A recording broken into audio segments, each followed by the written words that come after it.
le boycott électoral partisan, un syndrome autocratique en démocratie pluraliste.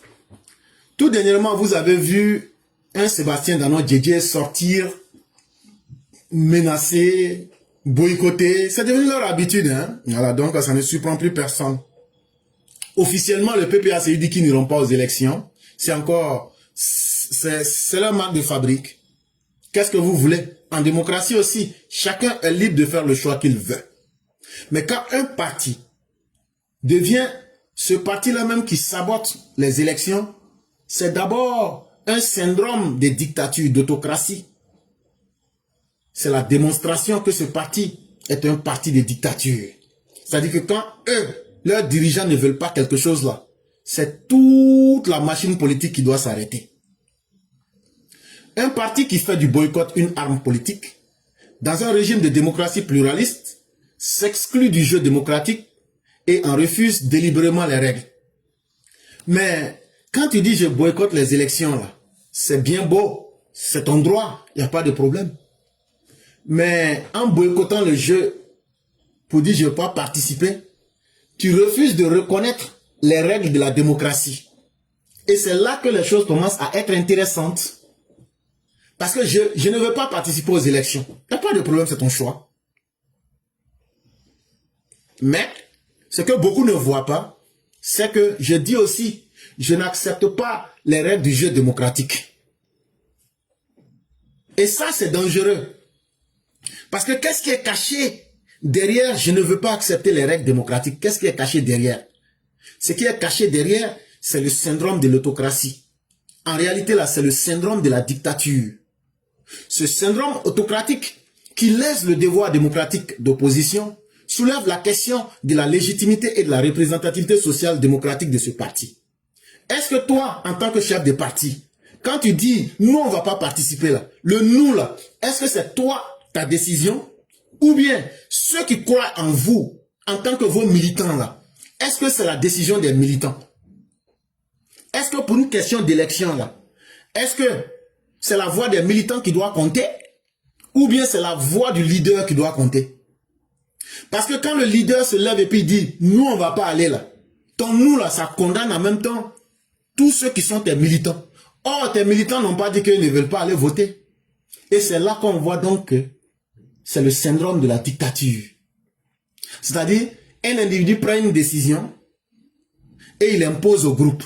Mais c'est ça qu'on appelle la dictature, l'autocratie. Or, la démocratie dit, c'est qu'on doit permettre au groupe, à l'ensemble de décider et d'imposer ça au chef. Quand il y a une décision à prendre là, on demande au groupe, qu'est-ce que vous en pensez? Et cette décision-là, le chef est tenu de l'appliquer. Et là maintenant, vous comprenez très bien le plan et le jeu politique maintenant dans lequel le PPACI est. Le propre d'un parti autocratique est de contrôler le peuple, d'en user comme une ressource politique dans le contrôle du pouvoir et de lui imposer péremptoirement à cet effet des mots d'ordre d'appareil. La caractéristique, ce qui fait qu'on dit qu'un parti est un parti de dictature, un parti autocratique, c'est que leur volonté là, c'est toujours de vouloir imposer une feuille de route au peuple. Ah, on va faire des marches, on va lancer mot d'ordre, on va faire ceci. Toujours, qu'est-ce que vous constatez? C'est une seule personne qui prend les décisions pour tout le monde. C'est ça qu'on appelle l'autocratie, c'est ça qu'on appelle la dictature, c'est ça qu'on appelle la tyrannie, c'est ça. Quand une personne ou même un groupe de personnes prennent des décisions pour des milliers de personnes, en réalité, qu'est-ce qu'on constate? C'est une personne qui utilise le groupe comme un objet. Et l'individu impose ses désirs à ce groupe qu'il possède. Donc en réalité, c'est comme maintenant s'il prenait le contrôle de plusieurs individus. Est-ce que c'est ça la démocratie? Non. Et donc si ce n'est pas ça la démocratie, c'est donc la dictature. Et donc quelqu'un qui est dans une telle attitude, est-ce que cette attitude est compatible à la démocratie? Est-ce qu'on peut être un autocrate, un dictateur, un tyran, un potentat et dire en même temps qu'on est démocrate? Donc vous voyez que la fourberie des uns et des autres, nous comprenons et nous mettons ça à jour pour que vous compreniez. comme habitus culturel prépondant d'un parti, le boycott politique, en sa forme passive ou active, porte atteinte à la souveraineté du peuple, à la liberté du vote et lèse en premier lieu le droit civique de l'électorat que ce parti prétend représenter. C'est quoi un parti politique? Un parti politique, c'est une organisation qui dit qu'elle représente les intérêts d'un groupe de la population.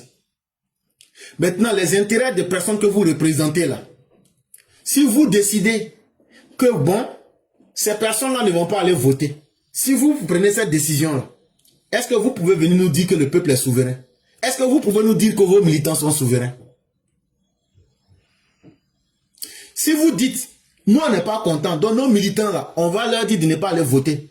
Donc, vous leur arrachez la liberté de voter. Si vous là, le petit groupe politique là, si vous n'êtes pas content là, et que vous dites à vos militants, n'allez pas voter là, vous leur dites, le droit civique qui vous est accordé d'être des électeurs là, nous vous retirons ce droit. Prenez un parti politique qui ne respecte pas la souveraineté de ses militants. Prenez un parti politique qui retire à ses propres militants la liberté de voter. Prenez un parti politique qui retire à ses militants les droits civiques de l'électorat. C'est quel type de parti? Et ça se fait appeler parti des peuples africains. Alors que ce peuple, vous l'avez dépossédé de sa souveraineté. Vous l'avez dépossédé de sa capacité d'aller voter librement. Vous l'avez dépossédé de son droit civique d'être des électeurs. Et c'est ça le PPACI. Et c'est ce qu'on appellera ici l'incohérence absolue. Son usage atteste d'une ignorance et d'un rejet délibéré des principes et réquisites élémentaires du régime de démocratie pluraliste représentative. Or, jusqu'à preuve du contraire, la Côte d'Ivoire en est une. Bon, la Côte d'Ivoire que vous voyez là-haut, nous là, c'est le système démocratique. On organise les votes, tout ce qu'on fait là, que la démocratie soit bien ou mauvaise, en tout cas, on fonctionne selon le modèle démocratique. On organise des élections, le peuple va s'exprimer. Mais si un parti, alors qu'il y a un système qui est là pour représenter chaque parti des Ivoiriens qui doivent s'exprimer, mais s'il y a un parti qui dit, nous on est là pour saboter seulement, nous on est là pour contester, est-ce que ce parti-là mérite de vivre dans un environnement démocratique pluraliste? C'est la question que chacun doit se poser.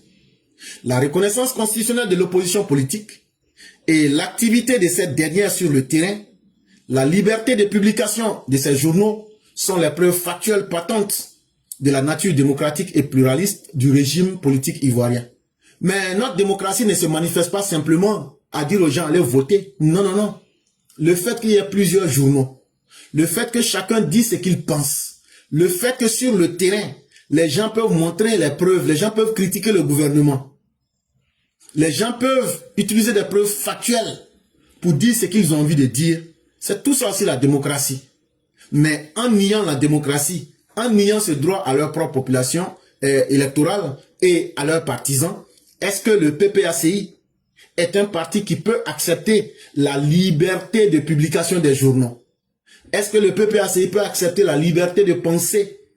En tout cas, le même PPACI qui est honteusement devenu, qui était honteusement le FPI, LMP, vous comprenez donc que c'est un parti de dictateurs, c'est un parti de potentats, c'est un parti de tyrans, parce que lorsqu'ils étaient au pouvoir, les journaux étaient brûlés, les journalistes étaient assassinés, tous les opposants étaient bâillonnés, et le meurtre des opposants politiques était leur sport favori.